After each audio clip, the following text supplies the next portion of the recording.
Hello guys, आप लोग के समक्ष फिर एक बार बहुत ही इम्पोर्टेंट, बहुत ही अहम अपडेट लेकर उपस्थित हुए हैं। आप देख सकते हैं कि बहाली बिहार के अंदर बिल्कुल ज़्यादा है और बहुत ही बहाली आ रही है। आप देख सकते हैं कि ये बहाली पदाधिकारी और ऑफिसर की बहाली है। इसमें अगर बात करें वेतन लेवल की तो इसमें 7th लेवल है, यानी कि आपका जो वेतन का जो रुपया होगा आपको 80,000 आपको पर मंथ मिलेगा मेरे भाइयों। तो आप देख सकते हैं कि बहुत ही अहम बहाली आपके सामने है और ये जो बहाली कंडक्ट कराने जा रहे हैं बिहार कर्मचारी चयन आयोग है। तो आप वीडियो के अंत तक देखें किस तरह फॉर्म भरना है, कब तक फॉर्म भरना है। बिल्कुल अंतिम डेट में है, आज 18 हो गया, यानी कल तक डेट है मेरे भाइयों। अगर आप अब तक फॉर्म न भरे हो तो फॉर्म को भर दीजिए, क्योंकि बहुत ही अहम बहाली आपके सामने बिहार में होने जा रही है। और इसमें देख सकते हैं क्या क्या है, आप अंत तक बने रहें।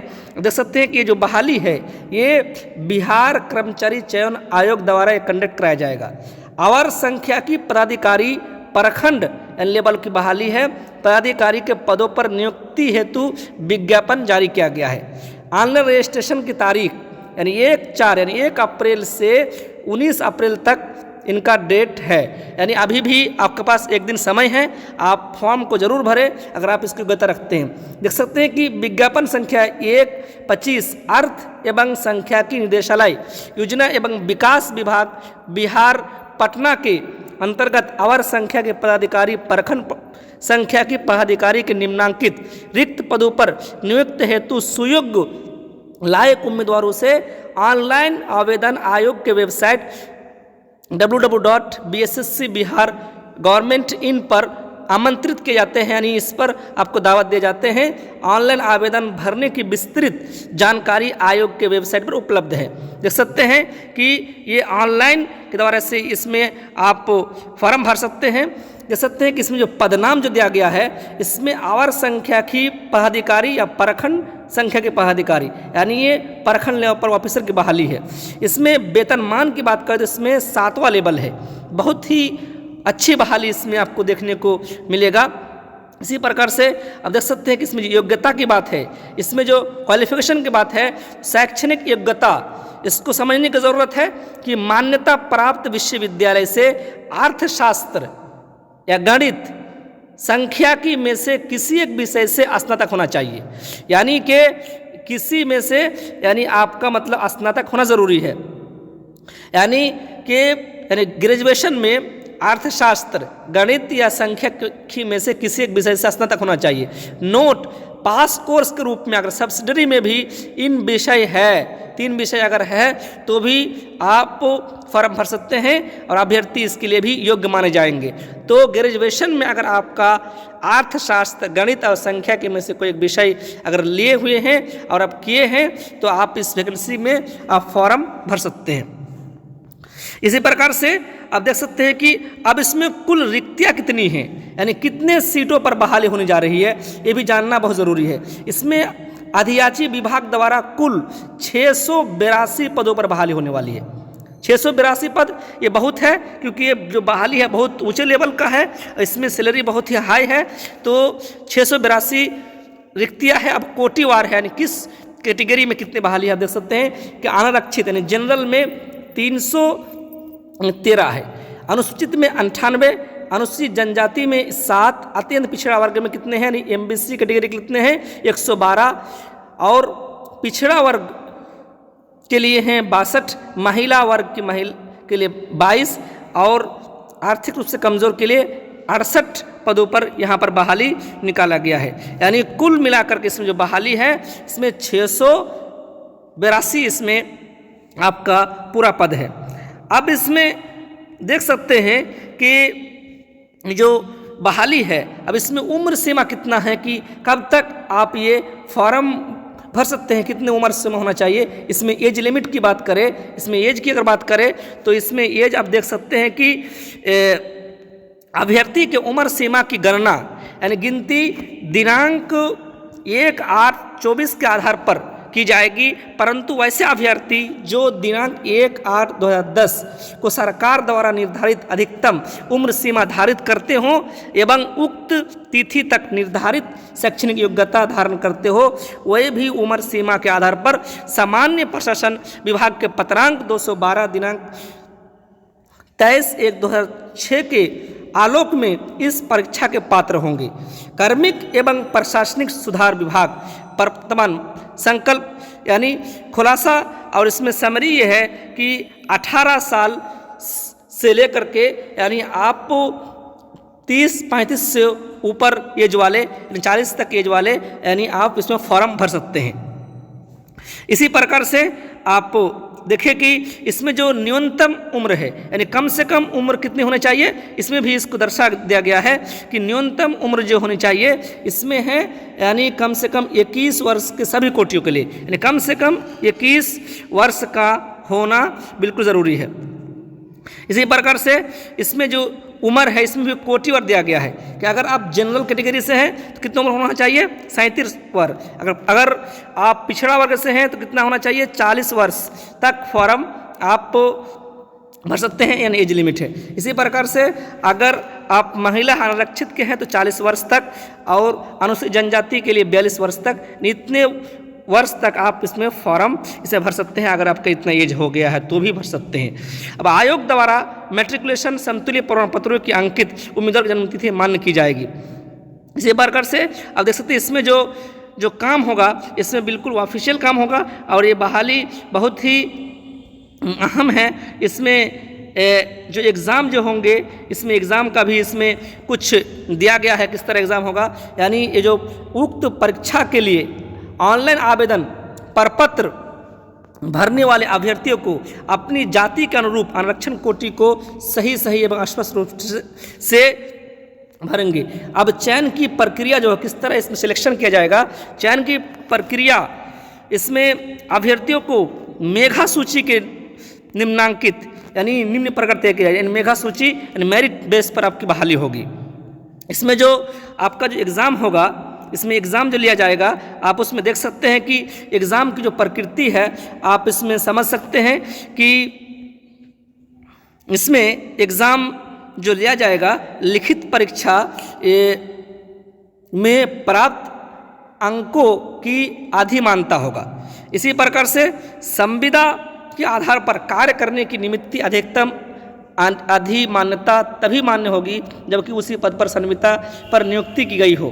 प्रति कार्यरत वर्ष के लिए 5 अंक जिसकी अधिकतम सीमा 25 अंक होगी, किसी वर्ष के अंश के लिए कार्यरत दिवसों की संख्या में संख्या 5 से गुणा करके पश्चात 365 से भाग देकर प्राप्त अनुपाती अंक जोड़ा जाएगा। यानी इस तरह से आपका रिजल्ट को बनाया जाएगा। आप इसको अच्छे तरीके से देख लेंगे। इसमें कुल अंक कितने होंगे, यानी 100 अंक का आपका एग्ज़ाम होगा। अब इसमें देखा जाएगा कि परीक्षा के अंक की अधिमान्यता गणना के लिए परीक्षा में प्राप्त अंकों की प्रतिशत 0.75 से गुना कर प्राप्त किया जाएगा, अर्थात अधिमान्यता अंक परीक्षा में प्राप्त अंक परीक्षा के कुल अंक 75 से इसमें गुणा करके इसमें किया जाएगा। अब इसमें मेधा सूची में जो मेरिट लिस्ट है समान प्राप्त अंक होने की स्थिति में उम्मीदवारों की जन्म तिथि के आधार पर अधिक उम्र वाले की उम्मीदवारों की मेधा क्रम के ऊपर रखा जाएगा। यानी अगर कोई अभ्यर्थी समान नंबर लाता है तो उसका ये देखा जाएगा, यानी उम्र देखा, अगर उम्र ज़्यादा है तो उनको लिया जाएगा। अगर समान प्राप्त अंक और जन्मतिथि भी समान होने पर उनकी अंग्रेजी वर्णमाला यानी ABCD जिसका पहला नाम आएगा उसी को उनको लिया जाएगा। अब इसमें देख सकते हैं कि क्वालिफाइंग जो मार्क भी होंगे इसमें कितने होना चाहिए, क्वालिफाइंग मार्क जिसमें जो दिया गया है, यानी क्वालिफाइंग मार्क इसमें क्या किया है, इसमें देख सकते हैं कि क्वालिफाइंग मार्क जो है यानी इसमें अनारक्षित यानी जनरल के लिए कितना 40% होना चाहिए और पिछड़ा वर्ग के लिए यानी 36.5। इसी प्रकार से अत्यंत पिछड़ा वर्ग के लिए यानी इसमें जो है यानी 34% लाएंगे परसेंट तो भी हो जाएगा, और अनुसूचित जनजाति के लिए 32 और महिला वर्ग के लिए 32 और दिव्यांग के लिए 32 में आपका बहाली हो जाएगी। अब नोट, उक्त न्यूनतम अर्हता अंक का निर्धारण मात्र लिखित परीक्षा है तो लागू होगा। ये किसके लिए होगा, यानी जो इतना जो प्रतिशत है किसके लिए होगा, लिखित परीक्षा के लिए होगा। अब इसमें जो परीक्षा का जो अब शुल्क है, यानी इसमें कितना इसमें फी लगेगा, यानी फॉर्म भरने के लिए, ये भी दर्शा दिया गया है कि अगर समान वर्ग, पिछड़ा वर्ग, अत्यंत पिछड़ा वर्ग के वर्ग के लिए कितने हैं 540, यानी जनरल और BC MBC के लिए कितना है 540 आपका फी लगेगा।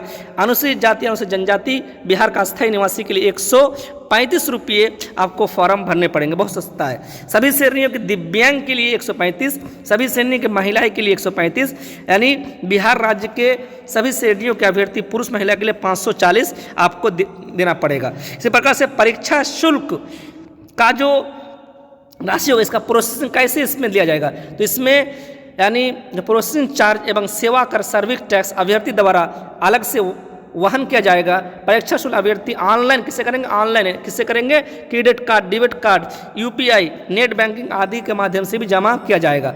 ऑनलाइन रजिस्ट्रेशन करने से पश्चात परीक्षा शुल्क ऑनलाइन पेमेंट गेटवे के माध्यम से दिनांक 1/4/2025 से 19/4 तक जमा किया जा सकेगा, यानी ये आखिरी डेट 19/4 है, यानी कल तक है। मात्र रजिस्ट्रेशन एवं परीक्षा शुल्क का भुगतान करने से ये नहीं माना जाएगा कि अभ्यर्थी द्वारा पूर्ण रूप से ऑनलाइन आवेदन भर लिया गया है। परीक्षा शुल्क किसी भी परिस्थिति में वापस नहीं किया जाएगा, यानी अगर आप परीक्षा शुल्क जमा करते हैं तो किसी भी परिस्थिति में, किसी भी हालत में वापस नहीं किया जाएगा। साथ ही साथ ये हस्तांतरित होगा। अब परीक्षा की जो प्रकृति होगा, जैसे इससे पहले बताया किस तरह परीक्षा होगा, इसमें तो बताया कि लिखित होगा, लेकिन लिखित से पहले अगर 40 से ज़्यादा अगर फॉर्म भरते हैं तो उसके लिए भी आपका वस्तुनिष्ठ ऑब्जेक्टिव होगा। इसको आप देख सकते हैं कि परीक्षा की प्रकृति शक्ल क्या होगा, वस्तुनिष्ठ, यानी ऑब्जेक्टिव टाइप का आकर आपका होगा। कब होगा ये आप देख सकते हैं कि बिहार कर्मचारी चयन आयोग परीक्षा संचालन नियमावली 2010 के आलोक में, नियमावली 2010 के आलोक में 40,000 से अधिक आवेदन प्राप्त होने पर प्रारंभिक परीक्षा आयोजित की जाएगी, यानी इसमें PT एग्जाम होगा। अगर 40,000 से ज़्यादा फॉर्म भरते तो इसमें क्या होगा, PT होगा। अधिक आवेदन प्राप्त होने पर प्रारंभिक परीक्षा ने PT 1 से अधिक चरणों में, कई चरण में इसमें लिया जा सकता है। विभिन्न चरणों में परीक्षा आयोजित प्रारंभिक परीक्षा मुख्य परीक्षा किए जाने की स्थिति में परीक्षा परिणाम सामान्यकरण की प्रक्रिया अपनाते हुए तैयार की जाएगी, यानी PT एग्जाम होगा, उसका रिजल्ट होगा। प्रारंभिक परीक्षा वस्तुनिष्ठ प्रकृति होगी। प्रारंभिक परीक्षा PT परीक्षा के माध्यम से कोटिवार उपलब्ध रिक्तियों के 5 गुना संख्या के बराबर अभ्यर्थियों का चयन परीक्षा के लिए किया जाएगा। मुख्य परीक्षा अलग से विज्ञापन प्रकाशित किया जाएगा। 40,000 से ज़्यादा अगर होते हैं तो उसमें PT होगा। उसके बाद PT क्वालिफाई करने के बाद आपको मेंस का एग्जाम होगा। इसमें अब जो PT का एग्जाम होगा उसमें क्या क्वेश्चन आएंगे, प्रारंभिक परीक्षा के लिए सिलेबस जो है इसमें सामान्य ज्ञान का होगा, जिससे निम्नांकित विषय होंगे। इसमें सामान्य ज्ञान होगा यानी GK, सामान्य ज्ञान एवं गणित होगा, मानसिक क्षमता यानी comprehensive logic, reasoning, mental ability के एग्जाम होगा, यानी इसे कॉम्प्रिहेंशन होगा, यानी इसमें PT में। सिलेबस प्रारंभिक परीक्षा सिलेबस निम्न प्रकार से हैं, अब देख सकते हैं। इसमें सामान्य अध्ययन में इसमें क्या पूछा जाएंगे ये भी इसमें बता दिया गया है। सामान्य अध्ययन में इसमें जो दिया जाएगा इसमें, यानी इस प्रश्नों के अभ्यर्थी के आसपास के वातावरण के सामान्य जानकारी तथा समाज में उनके अनुप्रयोग के संबंध में उसकी योग्यता की जांच करना होगा। वर्तमान में घटनाओं, दिन प्रतिदिन की घटनाओं, इसके बारे में पूछे जाएंगे सामान्य ज्ञान में। इसी प्रकार से खंड क का हुआ। इसी प्रकार से सम विषयक वैज्ञानिक प्रगति, राष्ट्रीय अंतर्राष्ट्रीय पुरस्कार, भारतीय पुरस्कार और राजधानी मुद्रा, खेल खिलाड़ी, महत्वपूर्ण घटनाएं, इसके बारे में सामान्य में पूछा जाएगा। इसी प्रकार से आप देख सकते हैं कि भारत और उसके पड़ोसी देश के बारे में भी पूछे जाएंगे। इसमें भारत का इतिहास, संस्कृति, भूगोल, आर्थिक समांतरता आंदोलन, भारतीय कृषि तथा प्राकृतिक, इसमें इसके बारे में पूछा जाएगा। अब ये खंड क था। अब ये खंड ख में सामान्य विज्ञान एवं गणित, इसमें भी मैट्रिक स्तर के, किसमें इसमें मैट्रिक स्तर के इसमें क्वेश्चन पूछे जा सकते हैं। सामान्य विज्ञान, भौतिक शास्त्र, रसायन शास्त्र, जीव विज्ञान, भूगोल, यानी ये सामान्य ज्ञान, विज्ञान और गणित में पूछे जाएंगे। अब गणित की बात करें तो गणित में क्या क्या पूछा जाएगा, मैथ में आपका पूछा जाएगा इसमें संख्या पद्धति से संबंधित प्रश्न, पूर्ण संख्याओं का अभिकलन, दशमलव और भिन्न संख्याओं के बीच परस्पर संबंध, मूलभूत अंक, गणितीय संक्रियाएं, प्रतिशत, इस तरह से ब्याज औसत हानि के बारे में पूछा जाएगा। अब मानसिक क्षमता गांव में इसमें जो रीजनिंग होगा इस तरह से पूछे जाएंगे, इसमें यानी दर्शता, समानता, भिन्नता, स्थान कल्पना, समस्या, इसके पूछे जाएंगे। अब इसमें जो मुख्य परीक्षा होंगे, मुख्य परीक्षा के लिए 2 पत्र होंगे, यानी जो मेन परीक्षा उसके लिए 2 पत्र होंगे, यानी हिंदी और ख में, जिसमें यानी इस तरह से एग्जाम होगा, सामान्य अध्ययन होगा, सामान्य विज्ञान, गणित, इस तरह होगा। इसी प्रकार से जो आरक्षण है इस तरह इसमें दिया जाएगा। आरक्षण का लाभ है इसके लिए जाति प्रमाण पत्र, इसमें ये सब जितनी चीज़ इसमें लगाया जाएगा। और इस तरह आप इसमें फॉर्म को भरें और लगातार इसमें आप देख सकते हैं कि जो बहाली है बिल्कुल अहम इसमें बहाली है। इसमें जो कैटेगरी है इसमें कैटेगरी को अच्छे से भरना पड़ेगा। अगर आप बीसी कैटेगरी हो तो बीसी में भरिएगा, एमबी से तो एमबी में भरिएगा। इसमें दिया गया है अगर आप ईबीसी भरते हैं और एमबीसी भरते हैं और अगर आप बीसी के हैं तो फिर इसमें आपको बहुत दिक्कत होगी। तो इस तरह पूर्ण रूप से आप इसको नोटिफिकेशन पढ़ लीजिएगा, इसका फॉर्म को ज़रूर भरिएगा। ये बहुत ही अहम बहाली है, बहुत ही इम्पोर्टेंट बहाली है। ये बहाली बहुत दिन के बाद आई है, इसमें ज़रूर इसमें आप इसमें फॉर्म भरें और इसमें पूरे तरीके से इसमें जो कागजात लगेंगे इसमें फॉर्म भरने की बिल्कुल कोशिश करें। और जमा करने से पहले इसमें आप प्रीव्यू कर लेना चाहिए, यानी आवेदन पत्र को सबमिट करने से पहले प्रीव्यू देखकर संतुष्ट हो ले।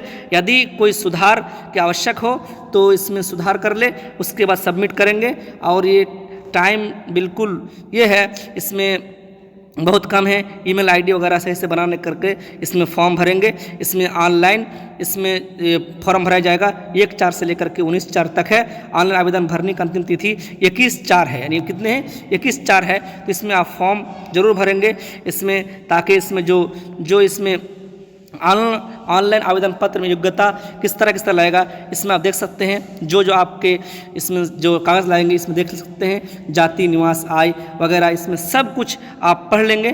बिल्कुल वीडियो लंबा हो रहा है इसलिए सब कुछ नहीं बताया जा रहा है। तो आप ज़रूर फॉर्म भरें, ये ऑनलाइन फॉर्म भरा जाएगा, आप ज़रूर इसमें भरें। इसमें जो 11/4/25 21/4 तक रात्रि 11:59 तक सर्वर टाइम रहेगा, इसमें फॉर्म भरे जाएंगे।